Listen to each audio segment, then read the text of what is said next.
The anime begins with Nike, a princess arriving to the Sun Kingdom. She is 2 days ahead of schedule, so she decides to go explore the kingdom. The problem is that the environment is too dry for her, the food is very expensive, and there are no available inns for a girl. And the worst of all is that some guys trick her and steal her belongings, and when she's about to use her powers to stop them, she faints due to her hunger. When she wakes up, she does so in a house where a family is taking care of her, and while the man of the house goes to continue working, his daughters Mina and Lisa take care of Nike. The princess tells them that she comes from the land of rain, and although it sounds crazy, she comes to marry the Sun King. The condition of the kingdom for the Principality of Rain to be autonomous is that one of the princesses marries the king. And since they are 4 sisters, they played rock, paper, scissors to decide who would marry the grumpy king, and Nike lost, so she resigned herself to having a monster as a husband, since there are rumors that the Sun King is an evil man with horns, stinky breath, and very powerful. And that must be true because with only 3 years as king, he managed to expand the Sun Kingdom a lot.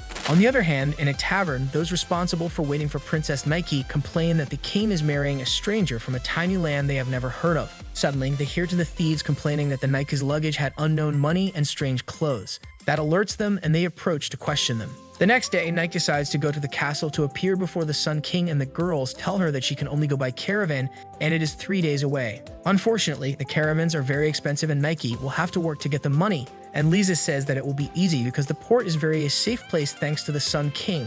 In the past, it was not like that, but now the safety and the economy have improved. On the other hand, the thieves who robbed Nike have been tasked with kidnapping her. So they go to the house where she is staying and mistakenly kidnap Mina. Fortunately, Nike notices this and tracks them down quickly, and she begins to whisper words that allow her to control the air, and Gus destroys the thieves' knives and Mina is freed. In the afternoon, Meg says goodbye to her new friends, and before leaving, she breaks a white cloth with air into thousands of pieces, and these fall like flower peels, delighting them. Since the thieves were so scared, they returned her luggage to Nike and agreed to take her to the castle. Days later, Nike arrives at the castle and appears at the gates as the princess who is going to marry the king, but his guards do not believe her and start fighting.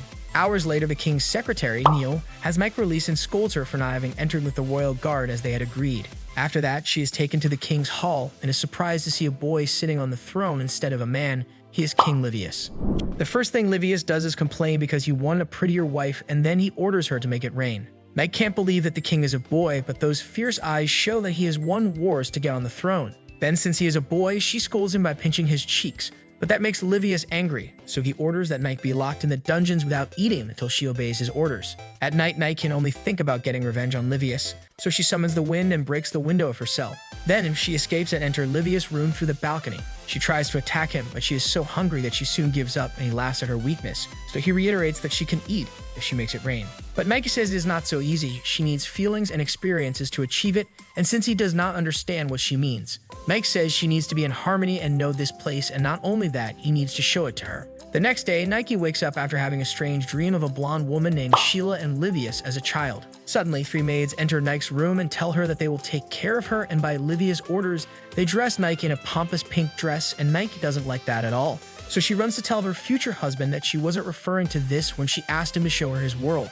When she arrives at the breakfast room, she is distracted by seeing some beautiful violet flowers, but Livius looks at them with disdain, saying that the flowers are just flowers, and that makes Nike angry, since Livius has conquered almost the entire world, but he doesn't know it at all, and that is a waste. At night, Livius asks Neil if he thinks he is a waste, since Nike's words have gotten to him. Meanwhile, on the balcony of one of the castle towers, Nike watches the starry sky and regrets having told Livius that he is a waste after all, he's just a boy. At that moment, Livius goes up to the tower and tells her that there is a garden in the north tower where she can enjoy the nature that she loves so much, and that makes Nike happy. And she says that to make it rain, she needs to arrange a song first. The next day, Nike and Livius are having fun in the garden, and he confesses that he had not had fun since he arrived at the castle. Suddenly, an arrow flies from a bush straight at Livius, but Nike pushes him away and the arrow sticks into her arm. Later, Neil tells Livius that Nike's wound is not fatal, and everything seems to indicate that the enemy faction of the kingdom is to blame. Livius is very angry, and his eyes are fiercer than ever, and says that this incident reminds him that this is how the world works. Days later, Nike wakes up and the maids tell her that there has been a court-martial these days, and the king himself has interrogated suspects, and some men have already been punished. Their ranks have been stripped from them, and they were exiled. Meg says that this will only create more animosity in the kingdom, and although she wants to stop Livius, Neil appears and tells her that by order of the king, she will return to her land. Meanwhile, in the castle dungeons, a general who was exiled gives orders for revenge. The next day, Neil accompanies Nike to the port and tells her the story of the Sun King. It turns out that Livius' mother, Sheila, was a lower class, therefore she and her son lived apart from the others in the castle, and 3 years ago, Sheila was and Livius began to conquer the world to fill the void in his heart. Suddenly, they hear screams behind them and can see the castle burning in the distance. Then they return and Nike goes up to one of the towers where she begins to sing a song. The calming melody and the lyrics talk about wanting to protect someone. The inhabitants of the castle are surprised when clouds appear and hide the always bright sky. And as if it were a miracle, it finally starts to rain.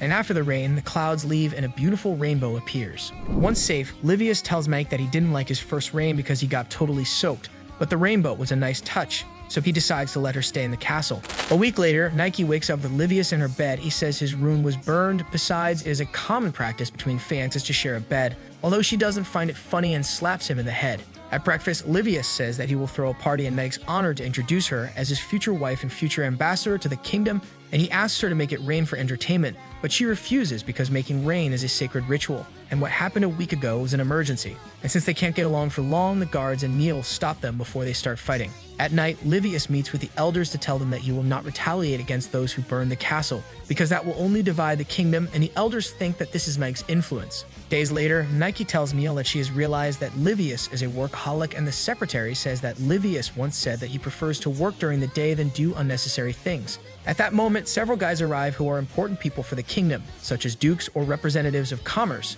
They mock her, saying that she is the king's new jester. Unfortunately for them, this is overheard by Livius, who embarrasses them and tells them that Nike is already his wife. After they leave, Nike tells Livius that he looks pale and he confesses that he stayed up all night working. So Nike takes him to the forest and he uses her lap as a pillow. He asks her to make it rain and she laughs, saying that he didn't like the rain the first time, but he confesses that the rain made him feel peaceful. Then she asks him to work a little less, and that hardens Livius's gaze and tells her not to get involved in his affairs. That afternoon, while Nike watches the sunset, she remembers how her grandmother told her that she should water the heart of the person who needs it most with rain, but for her, it is very difficult to find Livia's heart. At that moment, the three maids come in to clean her room and she thanks them for the vase of fresh flowers that they put on her desk every morning, but the maids confess that Livius himself is the one who brings her flowers. That Nike goes to Livius' room, but he is already asleep, and Neil tells her that the king has taken a relaxing potion every night for 3 years to be able to sleep. But since she arrived, he only takes it from time to time, and Neil suspects it's because he feels relaxed around her, since now he has someone to protect. Nike doesn't really like the idea of being protected, so she decides to protect him too. Days later, it's the day of the Nike presentation party, and she appears singing a relaxing melody. Her voice is beautiful, and like last time, the clouds cover the sky, and it starts to rain. After that, Nike introduces herself to the guests and everyone falls for her, including the dukes who had previously looked down on her. When she and Livius talk, she tells him that the rain was not for the others, but for him, and he appreciates it. The next morning, Nike wakes up with Livius next to her, and she can't help but admire his cuteness, but he was only pretending to sleep because he thought she would kiss him. So to make her angry, he says that he won't get out of bed until she kisses him. The days go by, and the engagement party between Livius and Nike is approaching. He must pose for the portrait in the official bulletin. While Nike is subjected to different training on how to behave and how to dress, the tight corsets leave her breathless, and the stylist puts her on a diet. Despite Nike's continued complaints, the ceremony dress is perfect. Fortunately, the portrait of the couple is done without problems and is ready to be published. The next day, Neil takes Nike to Livius' personal room, and he lividly tells her that the engagement has been canceled by the priesthood minister. They detest Livius, especially Ranus Aristes, the high priest of the priesthood. They oppose the marriage with the excuse that she is a foreigner, and the only way for Nike to be accepted is for her to undergo the rite of illumination, which consists of her descending into underground caves in search of a sacred ring. Nike is willing to go down to the caves, but Livius says it's all a trap and refuses to let her be in danger. At night, Livius dreams with Sheila. She gives him a special ring of protection, which Livius must give to the woman he loves. The next day, Nike decides to go to the temple to talk to the priesthood, so she disguises herself as a maid and manages to get past the guards. But inside the temple, she quickly runs out of her disguise because she stops a priest from hitting a girl. Suddenly, Aristes himself appears and with a malicious voice tells Nike that her powers are a bad omen for the Sun Kingdom, since her clouds and rains hide the sun. And not only that, Aristes mocks Livius and his mother by saying that Sheila was also a lower class like her. Nike gets so angry that she wants to attack Aristes, but the maid stops her and Nike starts crying. Because of her, Livius is being hurt. Then the maid takes her out of the temple and takes her to a beautiful garden where there is a huge house where orphan children of different ethnicities live, and according to the maid, those children were previously called the lower class, but fortunately, Livius abolished the class system. Then one of the little girls from the orphanage runs to greet Nike. She knows who she is because she saw her portrait in the official bulletin, and she tells her that lately the king comes to visit them and talks to them about her. He now observes nature and thinks about Nike. Before leaving, the children collect red roses and give them to her so she can take them to the king. Later, when Livius wakes up, he sees his bed full of red roses, and Nike tells him that she wants to undergo the rite of illumination. She doesn't mind being hurt as long as she shares the pain he suffers, and that upsets Livius because he thought she was scared and he wanted to chivalrously protect her. But since Nike is not a damsel in distress, he allows her to undergo the rite of illumination and gives her Sheila's ring of protection. He puts a chain on it so she can wear it around her neck. At night, Nike's illumination rite begins. She must find the ring hidden in the statue of the Sun King in the underground caves of the temple. And not only that, all the exits will be sealed except one. She has until morning to comply with the task. The caves are a big labyrinth, and although she has a map from Livius, it is very easy to get lost, although thanks to her temperance, she quickly reaches the statue of the Sun King. But when Nike kicks out the ring box, there is no such ring. Suddenly, some menacing priests surround her. They say Livius will lead the Sun Kingdom to perdition. First, he abolished the class system, and now he does not accept their advice. Nike knows that all this was orchestrated by Aristides. Then Nike extinguishes the torches with her cape and takes advantage of the darkness to escape. Suddenly, a hand covers her mouth and takes her away from her pursuers. It turns out that Livius had suspected all along that this was a trap, so he returned to the castle and used a passageway that only the royal family knows about. Nike says that it is forbidden for princesses to receive help, but he does not care. Then Nike realizes that there is water in the caverns and she can use it to create fog and distract the priests that wanted to eliminate her. After that, Livius takes her out, but before leaving the cave, a priest named Remercier tries to stab her with his sword, but Livius deflects the attack with his sword, and when he is about to decapit him, Nike stops him, and the two flee. The other priests find Randa, and he tells them that they must inform Aristides of the king's actions. On the other hand, Livius and Nike continue running even though no one is chasing them. She is distraught because Randa broke Sheila's ring in two, but that doesn't matter to Livius. He hugs her trembling because he thought he was going to lose her when Randa attacked her from behind. He confesses to her that he would not want to losing another person important to him, and now he may have lost his throne for running away with her, but he doesn't care. She hugs him comfortingly and then kisses his forehead since his tremors don't stop. At that moment, dawn breaks and she tells him that they should not get ahead of themselves and should return to the castle. Once calmed down, Livius says that he still has an ace up his sleeve, so they return to the castle, and he meets with the elders to convince them to let them do the engagement ceremony. The next day, the royal stylist has to tighten Nike's corset because she didn't lose weight, and after a lot of suffering, Nike is ready and she is beautiful, so beautiful that Livius honestly compliments her and makes Neil cry. Then they go to the temple where a priestess named Ranas Lurt will officiate the engagement ceremony, and Aristides asks Nike to give him the ring. Even though he knows that Nike doesn't have such a ring, he just wants to humiliate her. But Nike and Livius prepared something better. She opens the empty ring box and Livius says that Nike will give him a ring worthy of the Sun King. She will form a ring around the sun itself. Suddenly, Nike begins to sing, and with her powers she gives a halo to the sun. Although Livius knew that this would only anger the priesthood, what he wanted was for the people of the kingdom to be enthralled with Nike, and she has achieved it. Suddenly, Randa starts shouting that the engagement should not be allowed because the king went down to the caves to help the princess, but is quickly silenced by Aristides. Then Livius tells Lert that he went down to the caves because he wanted to avoid the assassination of Nike. This angers Lert since it is totally prohibited going against the king's orders and orders the demotion of Aristides. But Nike intervenes and says that the best punishment for Aristides will be to approve the engagement between her and Livius. And the king agrees, and Aristides realizes that the boy has grown up and accepts his punishment. After the engagement, Nike regrets because they never got a pair of real rings and they only have half of Sheila's ring.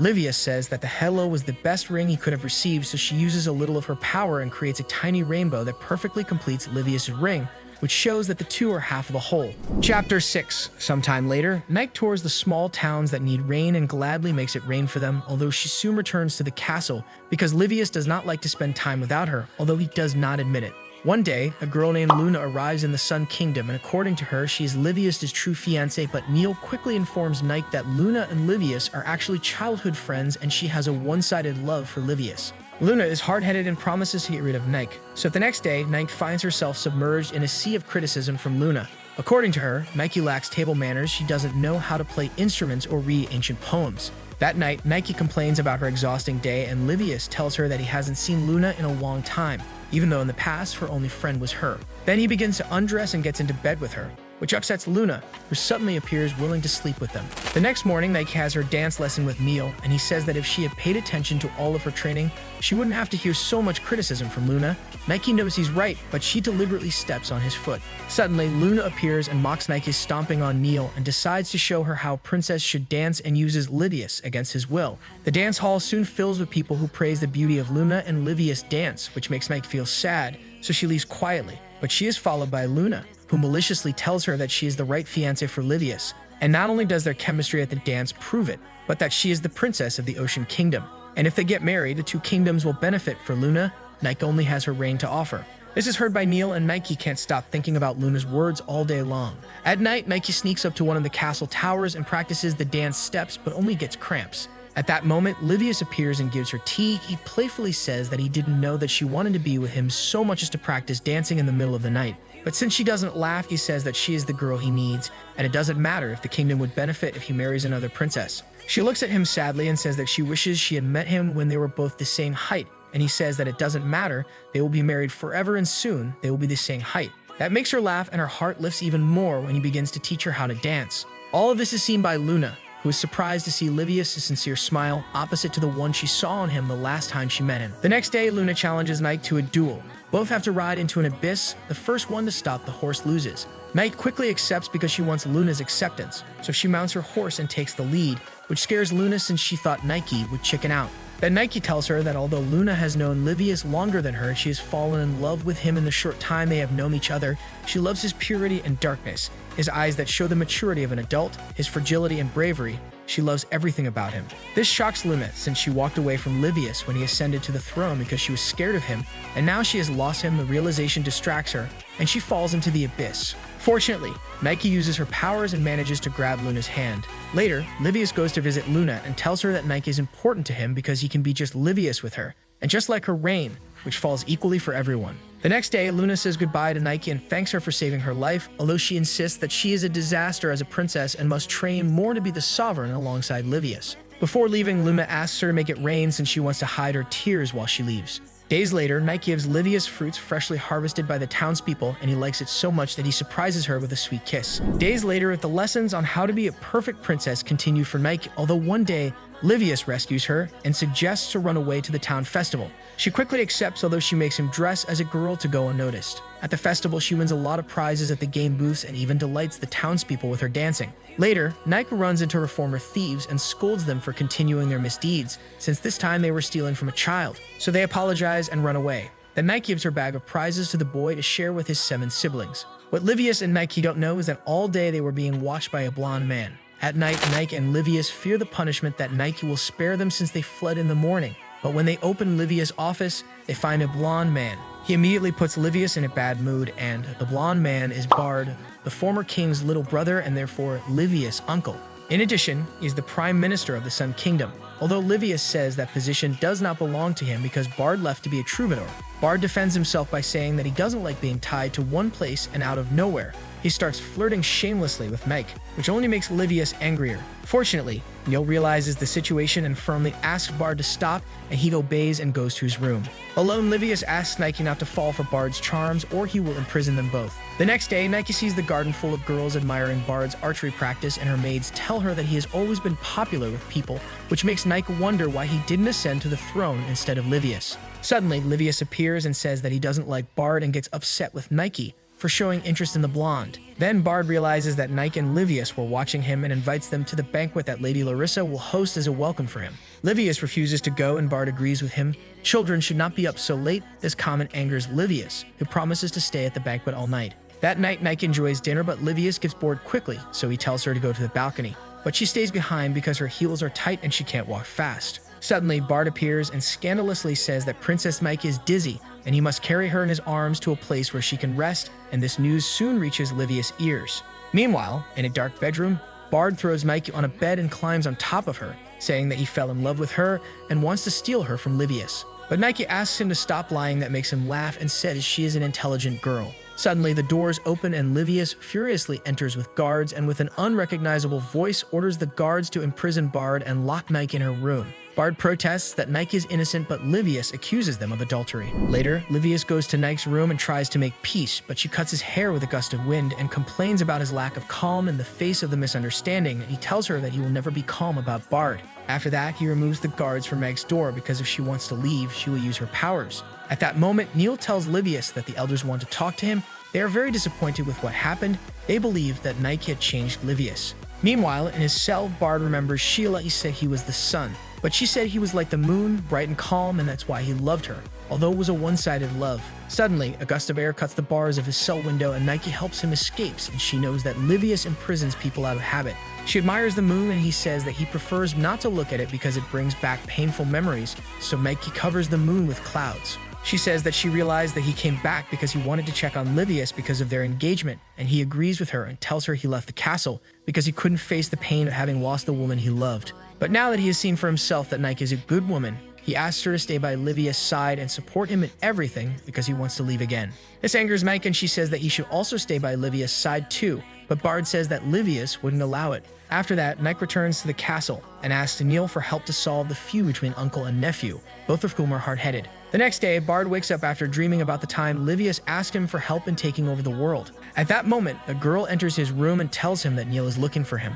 On the other hand, Nike asks Livius to spend time with her in the garden gazebo. Later, Livius is heading to the gazebo when it suddenly starts to rain and he doesn't understand why, and when he enters, he is surprised to see Bard. In the distance, on a tower, Nike sings Making It Rain while Neil watches them with binoculars, and when Livius tries to leave, Nike starts singing louder, intensifying the rain. Inside the gazebo, Bard gives his coat to Livius and realizes that Nike is forcing them to talk and decides to listen to her. Bard says that he decided to give him the throne because that was the best way to protect him, and then he helped him conquer the other kingdoms, but soon Livius became a broken child who didn't know when to stop. Then Livius accuses him of being a coward and Bard agrees but also explains that he wanted to rehabilitate himself by exploring the world that Sheila loved. Livius understands it, but that doesn't take away his anger because Bard never thought about how his departure would affect him. Then they realize that since they entered the gazebo, the rain has not stopped, so together they go out and follow Meg's voice that is gradually losing volume. When Nike wakes up, she is very weak because she drained almost all of her power, so Livius helps her up and she whispers in his ear that he should tell Bard how he feels.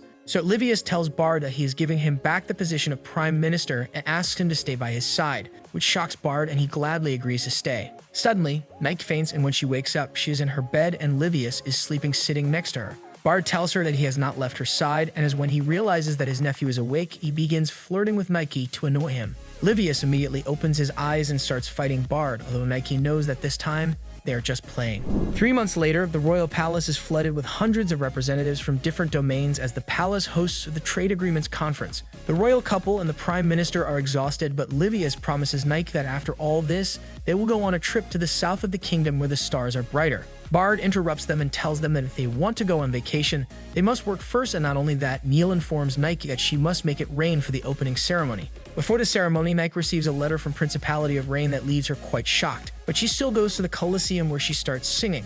The sky slowly clouds over and the rain falls slower than normal, although for everyone, it is a beauty. When Nike goes to Livius, he tells her that her song sounded sloppy and out of tune, so he concludes that she is hiding something from him. Then Meg starts to tear up and says that she got a letter from home and says that her grandmother collapsed. She is very weak and she wants to see Nike. Nike, crying, says that her grandmother taught her to sing and raised her all her life, but she understands that she has responsibilities here and she will not leave. But Livius surprises her and asks Neil to free up the schedule and prepare the entire trip. Meg is moved and thanks him, but he informs her that they will go together, shocking Neil, since the treaty signing ceremony is 3 days away. Livius says they can go and come back in 3 days and Bard can take over while they are gone, and he accepts for Nike's sake. Soon, Nike and Livius board the ship and Neil praises Nike's ability to make the wind flow to make the ship go faster.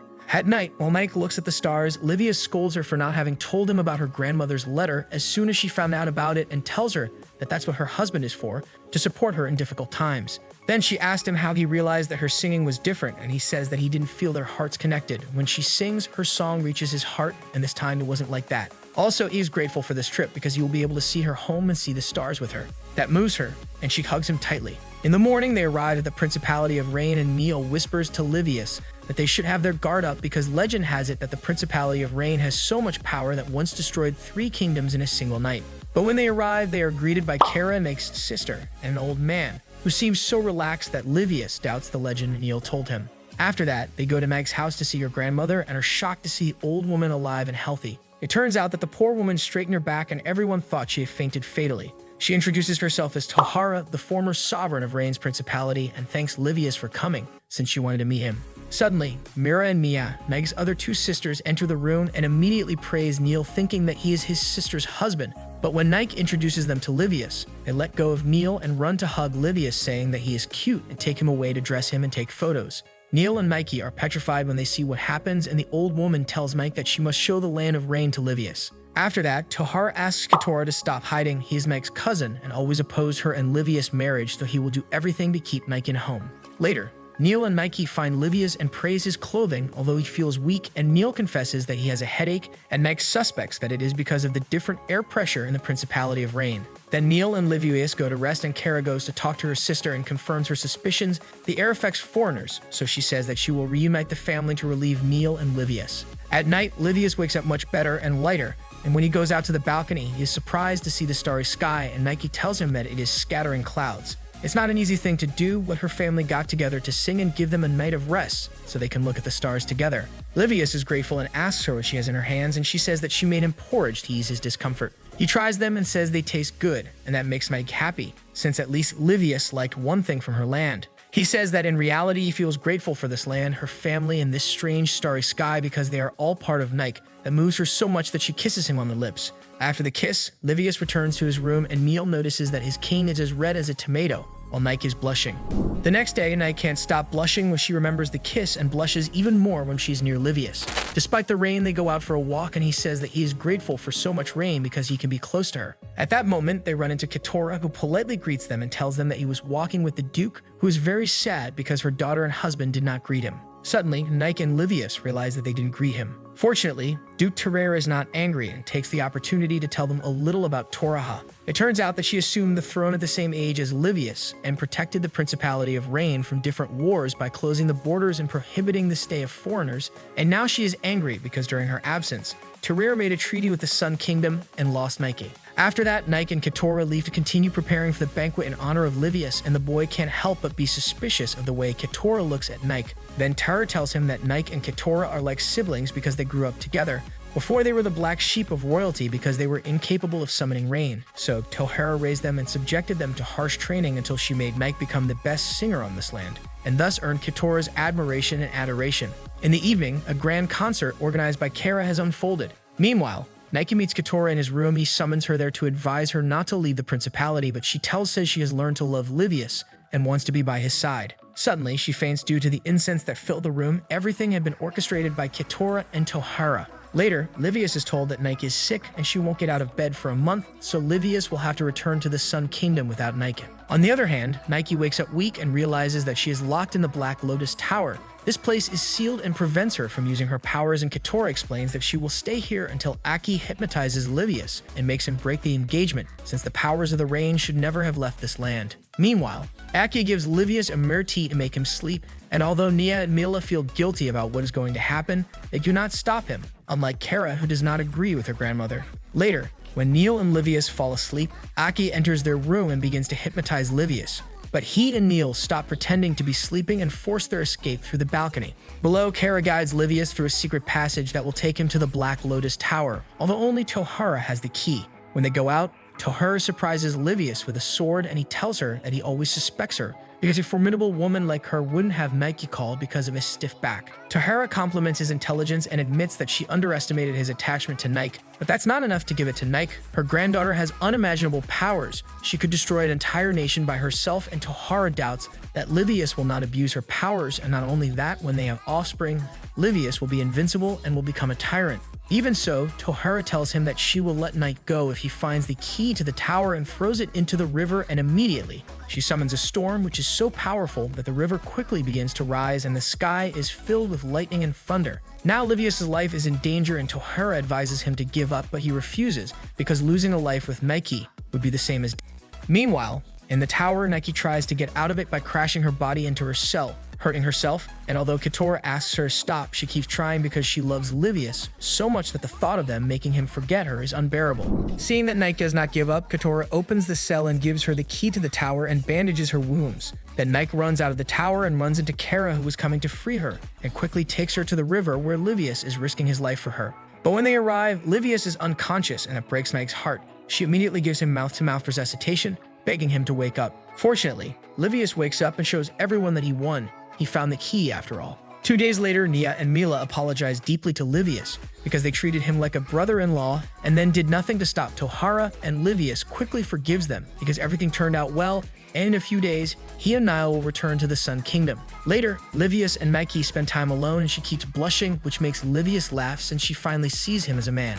After that, Livius is and taken to a bathroom where he is bathed, polished, and calmed by orders of Araha, Nike's mother. She was always very sick and confined to her bed, but today she felt well and decided to meet to his future son-in-law. She tells him that the legends are true, the Rain people are capable of atrocious things with their powers, but those powers diminish over time until Nike was born and inherited this ancestral power, and Terrier did not know about it because it was a secret, and that is why he allowed Nike to leave the Principality of Rain. So Ira asks Livius to stay here to protect Nike's powers, but on the contrary, Livius thinks that the right place to protect Nike from everything and everyone is by his side in the Sun Kingdom. There no one will dare to hurt her. That is the answer Ira had expected, and she thanks the destiny for having guided her daughter to the only person who could love her and protect her at the same time. Then she reveals that she wants the two of them to get married here according to the customs of the Rain people. So she gives him a traditional robe and takes him to Nike, who is also wearing a traditional dress. After the ceremony, everyone toasts and sings in honor of the couple, and the guests ask Livius to tell a little about how he met Nike.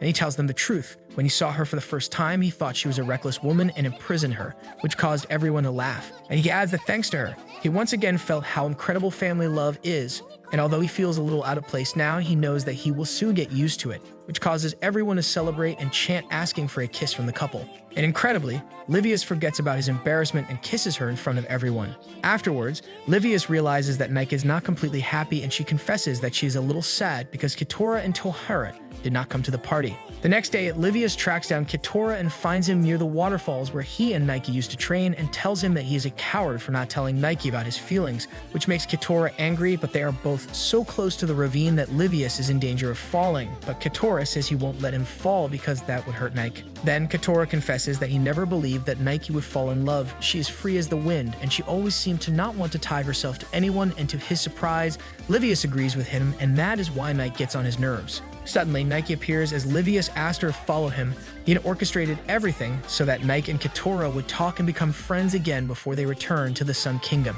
2 days later, Livius and Nike's ship sails towards the Sun Kingdom, and although her grandmother did not come to say goodbye, she is at peace with herself because she managed to tell Tohara that she is leaving with Livius because she is following the advice she gave her when she was a little girl. Tohara once told Nike that she should find her own color, and Nike has found it with Livius. Suddenly, as the ship moves away, a light rain begins to fall and a heavenly voice is heard. From a cliff, Tohara sings a farewell song to her granddaughter, blessing her departure and wishing her happiness. The farewell rain makes Nike cry, and Livius tells her to cry all she wants. Days later, Livius and Nike arrive at the Sun Kingdom, and a disaster awaits them. The court is full of girls, and according to the elders, the castle had fallen into immorality. And not only that, the trade ambassadors are still in the kingdom because Bard kept them here until the royal couple returned, so Nike and Livius must quickly change their clothes because the audiences with them must take place right now. The next few days, Nike and Livius barely see each other because they both have different schedules, which makes Nike sad since she hasn't seen Livius for several days. One afternoon, Bard finds Nike in her garden and she blames him for the tons of work in the castle and confesses that she feels sad because she misses Livius, although it makes her feel pathetic. But Bard tells her that feeling sad about not seeing the one she loves shows that she has found love, and that is a wonderful thing. Seeing that Nike is sad, the cook and the maids orchestrate everything so that she brings his meal to Livius, but Neil had organized a meeting outside the castle for the king, so Nike is left without seeing Livius again. In her room, Nike sings sadly, making it rain, which makes the people of the castle sad because they feel what she feels. The next morning, Nike goes to a meadow and wishes with all her heart to show him to Livius, and as if he had heard her heart, he appears, he tells her that his heart hurt for not seeing her, and he intuited that she would be here. And this time, without embarrassment or blushes, they kiss each other, happy to be together again.